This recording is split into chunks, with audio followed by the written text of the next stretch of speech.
Hi friends, எல்லாரும் எப்படி இருக்கீங்க? இன்னைக்கு நம்மளோட சேனல்ல பாத்தீங்கன்னா ஒரு வெயிட் லாஸ் ரெசிபி தான் பார்க்க போறோம். இது வந்து பாத்தீங்கன்னா உங்களுக்கு அவ்வளோ அவ்வளோ அவ்வளோ வெயிட்டை குறைக்கக்கூடிய ஒரு ட்ரிங்க்னு சொல்லலாம். நீங்க எவ்வளோ குண்டா இருந்தாலும் உங்க உடல் முழுக்க வந்து பாத்தீங்கன்னா ஃபேட் இருந்தா கூட இந்த ட்ரிங்கை குடிச்சிட்டு வந்தீங்க அப்படின்னா ஒரே மாசத்துலயே 20லேருந்து 25 கிலோ வரைக்கும் உங்களால வெயிட் லாஸ் பண்ண முடியும். அதை நான் சொல்ற மாதிரி ஃபாலோ பண்ணீங்கன்னா கண்டிப்பா நிச்சயமா அச்சீவ் பண்ணுவீங்க. அதுக்கு நமக்கு என்ன பொருள் தேவைன்னு சொல்லி பாத்தீங்கன்னா தம்ப்நெயிலே பார்த்திருப்பீங்க. நவதானியத்துல ஒரு தானியம் வந்து நம்மளோட உடல் எடையை குறைக்கும் அப்படின்னு சொல்லியிருப்பேன். அது என்ன தானியம் அப்படின்னு சொல்லி பாத்தீங்கன்னா கொள்ளு தாங்க. கொள்ளு பாத்தீங்கன்னா நம்மளோட உடம்புக்கு அவ்வளோ நல்லதுங்க. இதுல நிறைய சத்து இருக்கு. நீங்க டெய்லி பேசிஸ்ல கொள்ளு எடுத்துட்டு வரும்போது கண்டிப்பா உங்களோட உடல் எடை வந்து குறையும். அதை நீங்க எப்படி வேணா எடுத்துக்கலாம். கொள்ளு கஞ்சா எடுக்கலாம், கொள்ளு சூப்பா எடுக்கலாம், இல்லைன்னா கொள்ளும் பார்லியும் போட்டு கஞ்சி வச்சு குடிப்பாங்க, அந்த மாதிரி கூட எடுத்துக்கலாம். இன்னைக்கு நான் வந்து ரொம்ப சிம்பிளா ஒரு ரெசிபி வந்து செஞ்சு காட்டுறேன். அதை நீங்க குடிச்சாலே போதும், நல்ல ஒரு ரிசல்ட் வந்து உங்களோட பாடியில வந்து பார்க்க முடியும். கொள்ளு பாத்தீங்கன்னா நான் வந்து கிளீன் பண்ணி எடுத்து வச்சிருக்கேன். ஏன் கிளீன் பண்ணி எடுத்து வச்சிருக்கேன் அப்படின்னு சொல்றேன்னு பாத்தீங்கன்னா கொள்ளுல வந்து நிறைய கல் இருக்கும். அது மட்டும் இல்ல குச்சிகள் பாத்தீங்கன்னா நிறைய இருக்கும். இப்ப நான் காட்டுறேன் இல்லையா, இந்த மாதிரி சொத்த கொள்ளு கூட இருக்கும். ஸோ அதெல்லாம் ரிமூவ் பண்ணிட்டு தான் பாத்தீங்கன்னா நம்ம வந்து பயன்படுத்தணும். ஸோ அது எல்லாத்தையுமே நீக்கிட்டு தான் இப்ப நீங்க வந்து கொள்ளு பார்த்துட்டு இருக்கீங்க. இப்ப நமக்கு இருக்கிறது சுத்தமான கொள்ளு. இதை வந்து கழுவணுமான்னு கேட்டீங்கன்னா இதை கழுவலாம் வேண்டாம். இதை அப்படியே நம்ம பயன்படுத்த வேண்டியதுதான். இப்ப நம்ம இதை எப்படி யூஸ் பண்ணணும் அப்படிங்கறத பார்க்க போறோம். வாங்க வீடியோக்குள்ள போலாம். ஃபர்ஸ்ட் நீங்க ஒரு பேன் எடுத்துக்கோங்க. அந்த பேன்ல நம்ம எடுத்து வச்சிருந்த கொள்ளு இருக்கு இல்லையா, அதாவது நம்ம கிளீன் பண்ணி எடுத்து வச்சிருந்த கொள்ளு இருக்கு பாருங்க, அந்த கொள்ளு ஆட் பண்ணுங்க. நான் வந்து இன்னைக்கு உங்களுக்கு ஒரு கம்மி குவான்டிட்டியில பண்ணி காட்டுறேன். பட் நீங்க இதை அதிக குவான்டிட்டியில எடுத்து ஸ்டோர் பண்ணி கூட வச்சுக்கலாம். இது எத்தனை நாள் எத்தனை மாசம் வேணாலும் ஸ்டோர் பண்ணலாம், இது கெட்டே போகாது.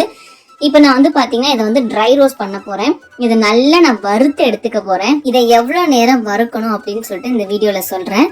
ஸோ கை விடாம கொஞ்சம் வறுத்து எடுத்துக்கோங்க. நீங்க அப்படியே வச்சிட்டீங்க அப்படின்னா கொள்ளு பாத்தீங்க அப்படின்னா கருகி போயிடும். கருகி போயிடுச்சு அப்படின்னா அதை குடிக்க முடியாது, நமக்கு அந்த ஃபிளேவர் வந்து நல்லா இருக்காது. ஸோ கை விடாம கொஞ்சம் நல்லா வறுத்து எடுத்துக்கோங்க. கொள்ளுல பாத்தீங்கன்னா நிறைய மருத்துவ குணங்கள் இருக்கு. அந்த காலத்துல பாத்தீங்கன்னா நம்ம வீட்டுல வந்து பெரியவங்க சொல்லுவாங்க, கொளுத்தவனுக்கு கொள்ளு இளைத்தவனுக்கு எள்ளுன்னு சொல்லுவாங்க.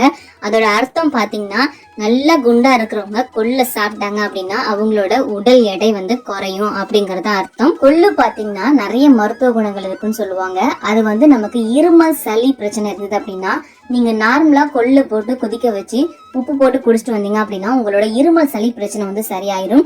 அது மட்டும் இல்லைங்க, இந்த கொள்ளு சாப்பிட்றது மூலியமா நமக்கு வந்து பாத்தீங்கன்னா நம்மளோட உடல்ல நோய் எதிர்ப்பு சக்தி வந்து ரொம்ப அதிகரிக்கும் அப்படிங்கிறது தான் உண்மை. இப்போ கொள்ளை பாத்தீங்கன்னா நல்லா வறுத்து எடுத்துக்கிட்டேன். கொள்ளு நம்ம வறுக்கிறதுக்கு முன்னாடி பாத்தீங்கன்னா ஒரு மாதிரி வெள்ளை கலர்ல இருக்கும். வறுத்ததுக்கு அப்புறமா பாத்தீங்கன்னா கொஞ்சம் லைட்டா கலர் சேஞ்ச் ஆகிரும். அந்த சமயம் வரும்போது நீங்க ஆஃப் பண்ணிட வேண்டியதான். சப்போஸ் உங்களுக்கு அப்படி பார்க்க தெரியல அப்படின்னா இப்ப பாத்தீங்கன்னா கொள்ளு வந்து வெடிக்குது இல்லையா, இந்த சமயம் வந்துருச்சு அப்படின்னா நீங்க வந்து ஸ்டவ் ஆஃப் பண்ணிருங்க. இதுக்கு மேல வறுத்துட்டு இருந்தீங்க அப்படின்னா அது வந்து கருகி போயிடும். இதுதான் கரெக்டான பக்குவம். இந்த பக்குவத்துல ஆஃப் பண்ணிட்டு நம்ம நெக்ஸ்ட் என்ன பண்ணணும்னு பாத்தீங்கன்னா இதை வந்து ஒரு தட்டுல நல்லா பரவி வச்சு ஆற வச்சு எடுத்துக்கணும். இது ஆறுனதுக்கு அப்புறமா நம்ம என்ன பண்ண போறோம் அப்படின்னா ஒரு மிக்சி ஜார்ல சேர்த்து நல்லா வந்து ஃபைனா அரைக்க கூடாது, ஒன்னும் பாதியமா அரைக்கணும்னு சொல்லுவாங்க இல்லையா, அதை விட ரொம்ப முன்னாடி ஸ்டேஜ்ல அரைக்கணும். நான் உங்களுக்கு எப்படி அரைக்கணும்ன்றது தெளிவா சொல்றேன். நம்மளோட மிக்சியில பாத்தீங்கன்னா பல்ஸ் மோடுன்னு சொல்லிட்டு ஒரு மோட் கொடுத்துருப்பாங்க.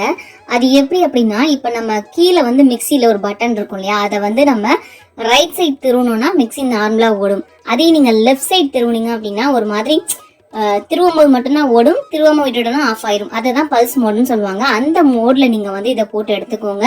அப்படி போட்டு எடுத்தீங்க அப்படின்னா இந்த மாதிரி கிடைக்கும். பல்ஸ் மோட்ல தான் அரைக்கணும்னு சொல்லியிருந்தேன். பல்ஸ் மோட்ல அரைக்கும் போதும் 1 டைம் 2 டைம் மட்டும்தான் அரைக்கணும். அதுக்கு மேல நீங்க அரைச்சிங்க அப்படின்னா அது கொஞ்சம் நல்ல பொடி ஆகிரும். ஏன்னா நல்லா வறுத்து தான் அரைக்கிறோம். சீக்கிரத்திலே பாத்தீங்கன்னா பொடி ஆகிறதுக்கு சான்சஸ் இருக்கு. ஸோ ஒரு தடவை 2 தடவை அரைச்சிங்கன்னா போதும். இப்போ நம்ம நெக்ஸ்ட் என்ன பண்ண போறோம்னு பாத்தீங்கன்னா அதுல உள்ள தோலை மட்டும் நம்ம ரிமூவ் பண்ணி எடுக்க போறோம். நம்ம வறுத்து அரைச்சதுனால அதுல உள்ள தோல்லாம் பாத்தீங்கன்னா தனியா வந்திருக்கும். நம்ம வீட்டுல புடைக்கிறதுன்னு சொல்லுவாங்க இல்லையா, அந்த மெத்தடை யூஸ் பண்ணி புடைச்சிங்கன்னா தோல் மட்டும் தனியா அந்த மாதிரி தனியா வந்துடும். அதை ரிமூவ் பண்ணிட்டு நம்ம பருப்பை மட்டும் தான் யூஸ் பண்ண போறோம். இப்போ நான் வந்து வெறும் பருப்பு மட்டும் எடுத்து வச்சிருக்கேன். இந்த பருப்பை யூஸ் பண்ணி எப்படி நம்ம வந்து ட்ரிங்க் பண்றது அப்படின்னு சொல்லிட்டு பார்க்கலாம். இப்போ வந்து ஸ்டவ்ல வந்து ஒரு பேன் வச்சுக்கோங்க. அதுல வந்து பாத்தீங்கன்னா ஒரு 1.5 கிளாஸ் அளவுக்கு தண்ணி வந்து சேர்த்துக்கோங்க. தண்ணி சேர்த்துட்டு நீங்கள் ஸ்டவ் ஆன் பண்ணி தண்ணி வந்து நல்லா ஹீட் பண்ணுங்க. தண்ணி நல்லா கொஞ்சம் கொதி வந்ததுக்கு அப்புறமா நம்ம அரைச்சி வச்சிருந்த அந்த பருப்பு இருக்கு இல்லையா, அந்த பருப்பை வந்து சேர்க்க போகிறோம். கொள்ளு பருப்பு வந்து சேர்க்க போகிறோம். நான் வந்து பார்த்தீங்கன்னா ஒரு டைம் ட்ரிங்க் பண்ணுறதுக்கு இந்த ட்ரிங்கை உங்களுக்கு ரெடி பண்ணி காட்டுறேன். அதுக்கு வந்து பார்த்தீங்க அப்படின்னா 1.5 டேபிள் ஸ்பூன் அளவுக்கு நீங்கள் கொள்ளு எடுத்துக்கிட்டிங்கன்னா போதும். இப்போ தண்ணி வந்து நல்லா சூடாகிடுச்சு. இதில் வந்து ஒரு 1.5 டேபிள் ஸ்பூன் அளவுக்கு கொள்ளு எடுத்து இதில் ஆட் பண்ணிக்கோங்க. இந்த மாதிரி பாயில் கன்சிஸ்டன்சி வரும் இல்லையா, அந்த நேரத்தில் தான் நீங்கள் வந்து கொள்ளு ஆட் பண்ணணும்.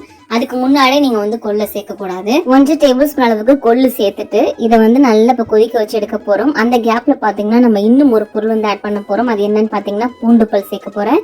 நான் வந்து பார்த்தீங்கன்னா 2 பூண்டு பல் சேர்த்துருக்கேன். அதுவுமே பார்த்தீங்கன்னா கொஞ்சம் சின்னதாக இருக்கிற மாதிரி எடுத்திருக்கேன். ரொம்ப பெருசாக இருந்தது அப்படின்னா ஒரு பூண்டு பல் சேருங்க. சின்னதாக இருந்தது அப்படின்னா 2 பல்லு சேர்த்துக்கோங்க.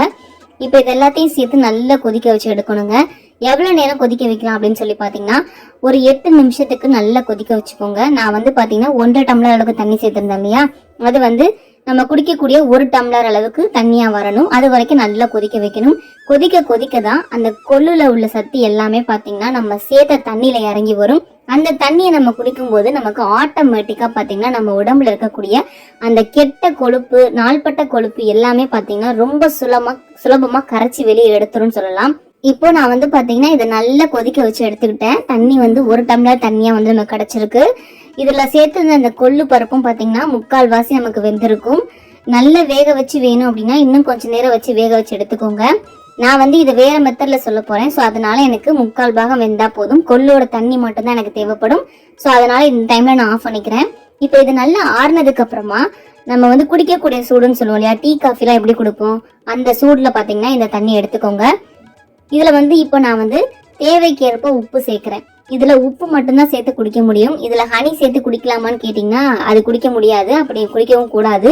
உப்பு மட்டும் சேர்த்து நீங்கள் ஆட் பண்ணி குடிச்சுக்கோங்க. இப்போ நமக்கு கொள்ளு கஞ்சி பார்த்தீங்கன்னா ரெடி ஆயிடுச்சு. இது வந்து நல்லா ஆறிடுச்சுங்க. நம்ம குடிக்கக்கூடிய சூடுன்னு சொல்லுவோம் இல்லையா, அந்த பொறுக்கிற சூடு தான் பார்த்தீங்கன்னா இருக்குது. கொஞ்சமாக தான் பார்த்தீங்கன்னா ஆவி பறந்து வருது. இப்போ நெக்ஸ்ட் ஸ்டெப் என்ன பண்ண போகிறோம்னு பார்த்தீங்கன்னா இதை வந்து தண்ணியை மட்டும் வடிகட்டி ஒரு கிளாஸில் எடுத்துக்கலாம்.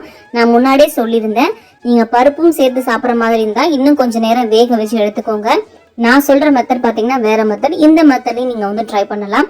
இப்போ நான் தனியாக ஒரு கிளாஸில் வந்து இந்த தண்ணியை மட்டும் வடிகட்டி சேர்த்துக்கிறேன். அதுக்கப்புறமா இந்த ட்ரிங்கை எப்போ குடிக்கணும் அப்படிங்கிற மெத்தடை பார்க்கலாம். இதில் சேர்த்துருக்க பூண்டு பல் பார்த்தீங்கன்னா நல்லா வெந்து வந்திருக்கும். அதை வெறுமனே வாயில போட்டு மென்னுட்டு அதுக்கப்புறமா இந்த ட்ரிங்கை வந்து குடிச்சிட்டு வாங்க. இதில் வந்து பார்த்தீங்கன்னா நம்ம வேற எதுவும் சேர்க்க போகிறது இல்லைங்க. இதை எப்போ குடிக்கலாம் அப்படின்னு சொல்லி பார்த்தீங்கன்னா இந்த ட்ரிங்கை வந்து காலையில் எந்திரிச்சதுமே வெறும் வயிற்றுல குடிச்சிங்க அப்படின்னா உங்களுக்கு அவ்வளோ நல்லதுன்னு சொல்லலாம். அதே மாதிரி உங்க உடம்புல இருக்கக்கூடிய அந்த கெட்ட கொழுப்பு இருக்கு இல்லையா, அதை வந்து ஈஸியா கரைச்சி வெளியே எடுக்கிறதுக்கு இதை குடிக்கிறதுக்கான டைம் எதுன்னு சொல்லி பார்த்தீங்கன்னா காலையில வெறும் வயிற்றுல குடிக்கிற டைம் தான். ஸோ அதை மட்டும் மாற்றவே மாற்றாதீங்க. அதுக்கப்புறமா கொஞ்ச நேரம் கேப் விட்டுட்டு நீங்க உங்களோட பிரேக்ஃபாஸ்ட் வந்து பண்ண ஆரம்பிக்கலாம். இந்த மெத்தடை தொடர்ந்து ஒரு மாசத்துக்கு ட்ரை பண்ணி பாருங்க. கண்டிப்பா உங்களுக்கு உங்க பாடியில நல்ல ஒரு சேஞ்சஸ் வந்து தெரியும். இந்த ட்ரிங்கை யார் வேணாலும் குடிக்கலாம், குழந்தைங்கள்ல இருந்து பெரியவங்க வரைக்கும் குடிக்கலாம். இதுல வந்து எந்த ஒரு சைடு எஃபெக்ட்டுமே இருக்காது. இதை குடிச்சிங்க அப்படின்னா உங்க உடம்புக்கு நல்லதை மட்டும்தான் தரும். உங்க உடம்புல ஏற்படக்கூடிய நிறைய பிரச்சனைகளை சரி பண்ணி கொடுக்கும்னு சொல்லலாம்.